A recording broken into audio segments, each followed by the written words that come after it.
तो अब भारत ने मालदीव की अकड़ को ठिकाने लगाने की तैयारी शुरू कर दी है और भारत के द्वारा मालदीव पर लिया गया एक्शन उसकी अर्थव्यवस्था पर सीधा असर डालने वाला है।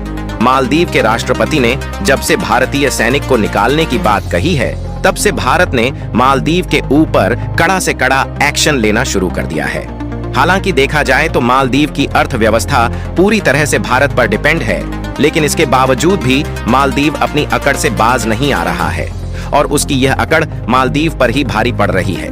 और जब मालदीव की अर्थव्यवस्था बिगड़ने लगी है तो वह तुर्की और चीन जैसे देशों से मदद मांगते फिर रहा है। दरअसल हुआ यह है कि भारत ने मालदीव को सबक सिखाने की तैयारी एक बड़े कदम से शुरू की है।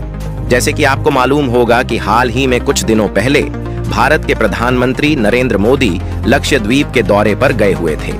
प्रधानमंत्री नरेंद्र मोदी लक्षद्वीप के दौरे पर एक टूरिज्म के रूप में गए थे, जहां पर उन्होंने समुद्र के किनारों का मनमोहक आनंद लेते हुए वहां के नए नए लोगों से मिलते हैं। और भारत का यही कदम मालदीव की अर्थव्यवस्था पर भारी पड़ रहा है और मालदीव चीन और तुर्की जैसे देशों से मदद मांग रहा है। आपको बता दें कि मालदीव की जो ज्यादातर अर्थव्यवस्था है वह केवल टूरिज्म सेक्टर से ही बनी हुई है, और वह भी केवल भारत के बलबूते, क्योंकि भारत के ज्यादातर लोग मालदीव में छुट्टियां बिताने जाते हैं, जिससे मालदीव को काफी बड़ा फायदा होता है। यही नहीं, इसके अलावा भी भारत के समुद्री रास्ते से मालदीव जाने वाले कार्गो शिप ने अपने रास्ते को बदलना शुरू कर दिया है। पूरी खबर क्या है इस वीडियो में समझते हैं। आगे बढ़ने से पहले भारत जिस तरह से मालदीव को सबक सिखा रहा है, उसके लिए इस वीडियो को एक लाइक और चैनल को सब्सक्राइब जरूर कीजिए। दोस्तों, मेन खबर यह है कि जब तक मालदीव के पुराने राष्ट्रपति थे, तब तक मालदीव और भारत का रिलेशन काफी अच्छा था और भारत से छुट्टियां मनाने के लिए लाखों की तादाद में टूरिज्म मालदीव घूमने जाया करते थे और मालदीव की पूरी अर्थव्यवस्था केवल भारत के ही बलबूते टिकी हुई थी। और मालदीव को जब भी किसी मदद की जरूरत पड़ती थी तो सबसे पहले भारत ही मालदीव को मदद पहुंचाता था। लेकिन जब से मालदीव के नए राष्ट्रपति मोहम्मद मुइज्जू हुए हैं, तो उन्होंने शुरुआती दौर में ही भारत के सभी सैन्य कर्मियों को बाहर निकालने की तैयारी शुरू कर दी है। वैसे देखा जाए तो इस सैनिकों की संख्या बहुत ज्यादा नहीं है, केवल 77 ही ऐसे सैनिक हैं जो मालदीव में सैन्य कर्मी के रूप में अपनी सेवा देते हैं। लेकिन मालदीव को यही 77 सैनिक भारी पड़ रहे हैं और उन्होंने इनको निकालने की तैयारी शुरू कर दी है।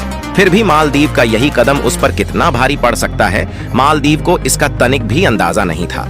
वैसे देखा जाए तो मालदीव में जो भी नए राष्ट्रपति या फिर प्रधानमंत्री बनते थे, वह सबसे पहले भारत के दौरे पर आते हैं। लेकिन मालदीव के नए प्रेसिडेंट मोहम्मद मुइज्जू सबसे पहले तुर्की की विदेश यात्रा पर गए थे और भारत के सबसे नजदीक होने के बावजूद भी वह भारत का दौरा नहीं करते हैं।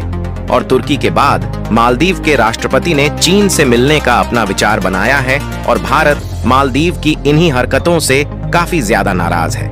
अगर आप इस मैप में देखेंगे तो भारत मालदीव के सबसे ज्यादा नजदीक है, यानी कि अगर कोई भी आपातकालीन स्थिति में मालदीव को मदद की जरूरत पड़ती है तो भारत ही सबसे पहले उसकी मदद करता है। हालांकि श्रीलंका भी थोड़ा नजदीक है, लेकिन उसकी दूरी भारत की अपेक्षा कहीं ज्यादा है और मालदीव के रिलेशन श्रीलंका के साथ भी इतने अच्छे नहीं हैं जिससे वह मालदीव की मदद कर सके। एक रिपोर्ट के मुताबिक साल 2023 में लगभग 1 लाख से ज्यादा टूरिज्म मालदीव घूमने गए थे और आप इसी से अंदाजा लगा सकते हैं कि मालदीव की अर्थव्यवस्था में हम भारतीयों का कितना बड़ा योगदान है। लेकिन अगर इसके बावजूद भी मालदीव चालबाजी दिखाता है तो भारत चुप नहीं रहने वाला है और अब इसकी अकड़ को ठिकाने लगाने के लिए भारत ने लक्षद्वीप पर फोकस करना शुरू कर दिया है। भारत करोड़ों रुपए की इन्वेस्टमेंट लक्षद्वीप को एक अच्छा टूरिज्म सेक्टर बनाने में कर रहा है। अगर आप इस मैप को ध्यान से देखें तो आपको दिखाई देगा कि लक्षद्वीप पर भारत का ही कब्जा है और इसकी दूरी भारत से काफी ज्यादा नजदीक है, जबकि मालदीव इससे कहीं ज्यादा दूरी पर स्थित है। यानी सीधे तौर पर कम खर्चे में यहाँ पर आ जा सकते हैं और इसकी जो सुंदरता है वह मालदीव की अपेक्षा काफी ज्यादा है। यानी जाहिर सी बात है कि अब हम भारतीय घूमने के लिए लक्षद्वीप को ही प्रेफर करने वाले हैं। इसके अलावा हाल ही में कुछ दिनों पहले मालदीव जाने वाले एक जहाज पर भारत ने जीएसटी ठोक दिया था, जिसके कारण उस कार्गो जहाज ने बीच समंदर में ही अपने रास्ते को बदल लिया। भारत लक्षद्वीप के अलावा अंडमान एवं निकोबार में भी टूरिज्म सेक्टर को बढ़ावा देने की तैयारी बना रहा है। आपको बता दें कि भारत मालदीव को प्याज, आलू, टमाटर और अन्य सभी खाने पीने के आइटम एक्सपोर्ट करता है और मालदीव खाने पीने की वस्तुओं में केवल भारत पर ही डिपेंड है। और ऐसे में अगर मालदीव किसी दूसरे देश से खाने पीने की वस्तुएं इंपोर्ट करता है तो उसकी ट्रांसपोर्टेशन कास्ट बढ़ जाएगी। यानी कि भारत मालदीव को सबसे कम दाम में खाने पीने की वस्तुएं एक्सपोर्ट करता है। और अब भारत ने जब मालदीव पर एक्शन लेने की शुरुआत कर दी है तो खाने पीने की वस्तुओं का एक्सपोर्ट भारत रोक सकता है।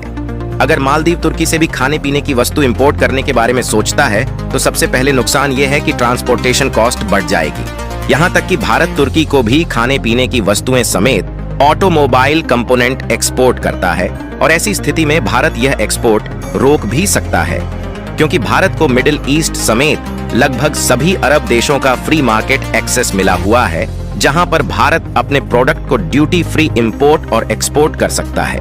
अगर मालदीव से भारत के इंपोर्ट को देखा जाए तो मालदीव भारत को केवल क्रूड ऑयल यानी कि कच्चा तेल एक्सपोर्ट करता है और वह भी भारत अपनी बहुत ही कम जरूरतों का क्रूड ऑयल मालदीव से इंपोर्ट करता है।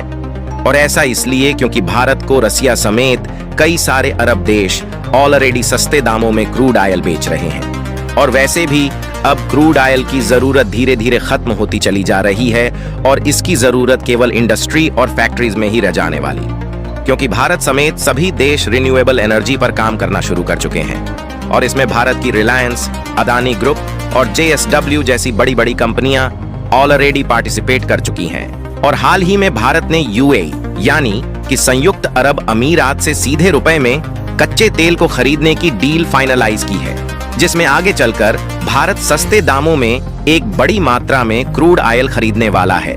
इसके अलावा भारत खुद अब सेल्फ डिपेंड होना चाहता है और अंडमान निकोबार में रुके हुए तेल कुएं के प्रोजेक्ट पर फिर से काम स्टार्ट कर दिया है। जानकारों का मानना है कि यहाँ पर लगभग 17 मिलियन टन क्रूड ऑयल का भंडार मौजूद है, जिसमें ONGC, ऑयल इंडिया जैसी बड़ी बड़ी कंपनी ऑलरेडी ज्वाइंट वेंचर में काम करना शुरू कर चुकी है।